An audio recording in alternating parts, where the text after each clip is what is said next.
Apa sih yang membuat teman-teman tuh nggak mau datang ke launch? Mungkin pertama maunya buru-buru ke boarding room, maunya buru-buru melewati imigrasi biar tenang nunggu di dekat pesawat gitu. Kedua, apakah takut sama kita? Kita mintain uang, apakah nanti takut nggak jadi berangkat karena kita tanya-tanyain dokumen gitu. Ketiga, ya memang nggak nyaman aja gitu kalau misalnya di launch yang ada seragaman pemerintah gitu. Launch itu tujuan dibangunnya launch di bandara internasional yang ada di Indonesia itu tujuannya untuk satu, memberikan tempat nyaman untuk teman-teman PMI itu nunggu pesawat sebelum berangkat intinya.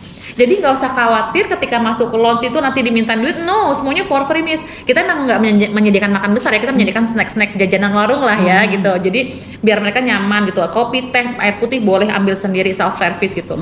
Jadi nanti mereka duduk nyaman, nggak terburu-buru, nanti kita bisa sampaikan, oh pesawatnya nanti udah mau boarding, kita suruh ke ruang boarding gitu loh. Jadi bukan nanti duduk dimintain duit, nanti bukan duduk, mana paspornya, mana visanya, ada PK-nya nggak, ada kontrak kerjanya nggak, kita nggak bakal begitu. Mana PMI-nya punya nggak, kita nggak bakal begitu miss gitu. Jadi kita memang welcome untuk semua teman-teman PMI datang, duduk manis, ngobrol, nonton TV, kita boleh karaokean, ada bisa nonton YouTube-nya Miss Yuni pun bisa kita buka di situ. Mau minum kopi, makan permen boleh gitu. Jadi kenapa takut? Ya kan masih seperti yang saya katakan tadi, karena kita lihat yang seragam itu udah ngeri sedap gitu loh. Apa lagi nih orang? Jangan kan ngomong ya, deketin aja udah terasa jaga jarak.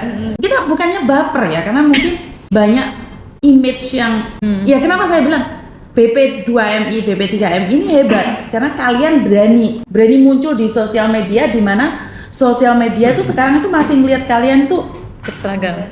Benci, masih ada kebencian di mana apaan sih ini? Udahlah biarkan aku sendiri gitu loh. Maksudnya adalah jangan ganggu aku deh intinya. Makanya kan di sini saya selalu bilang instansi pemerintah yang berani live cuman kalian. Untuk sementara ya. Makanya saya nunggu nih ada nggak yang lainnya berani live di mana mengatakan sesuatu iya dan iya, tidak dan tidak. Makanya saya bilang yaudah saya datang deh. Kenapa saya bilang saya datang pingin sosialisasi? Karena merasa aku tuh nggak punya solusi, aku tuh cuma dengerin orang curhat. Tapi sebenarnya solusinya ada di sini.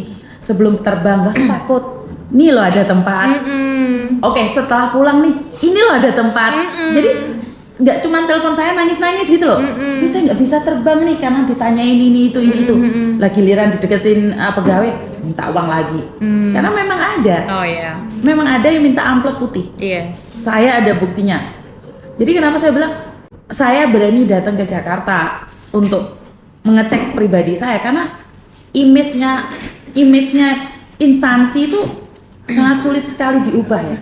Karena pemalaknya itu ternyata orang sendiri.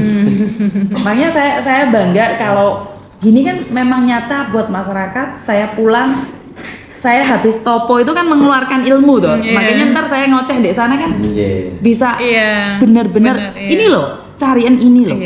Dan ini mungkin saya minta maaf karena mungkin kerja kalian lebih ekstra ya, khususnya perlindungan ya. Jadi siapkan hatimu. Ya oke, ini saya sangat menarik sekali di mana sebelum berangkat dijaga, setelah pulang pun masih diterima. Betul. Oke, ini motonya beda ya. Sebelum berangkat dijaga, pulang pun masih diterima sama BP3MI ya. Oke.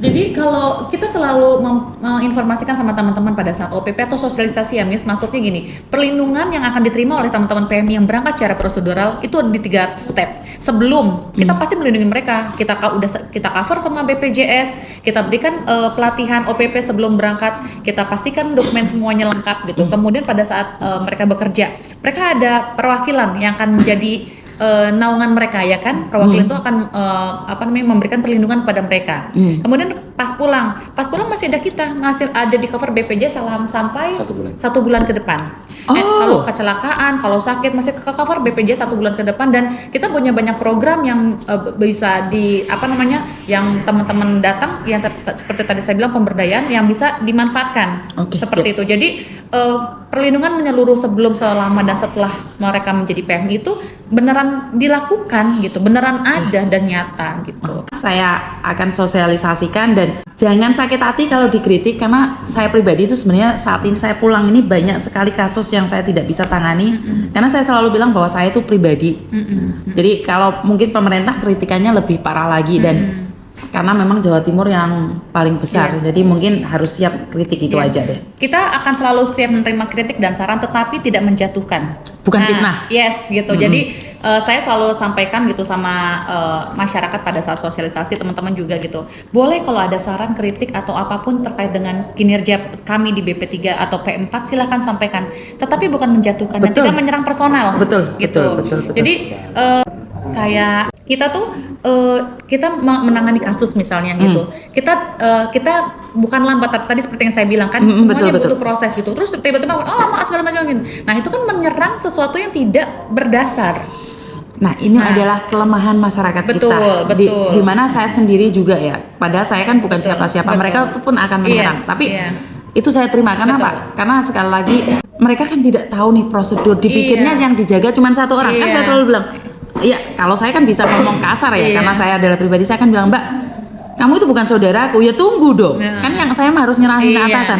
Kalau mungkin dari pihaknya pemerintah kan nggak mungkin, tunggu dong, kamu bukan siapa-siapa, wah jadi fitnah. Mungkin saya juga akan memberikan edukasi di mana semua butuh proses, seperti pemulangan jenazah atau apapun kan tidak seperti yang kemarin saya katakan nih. Saya sadar bahwa pemulangan jenazah juga butuh proses, tapi masalahnya mereka kan tidak diinfokan.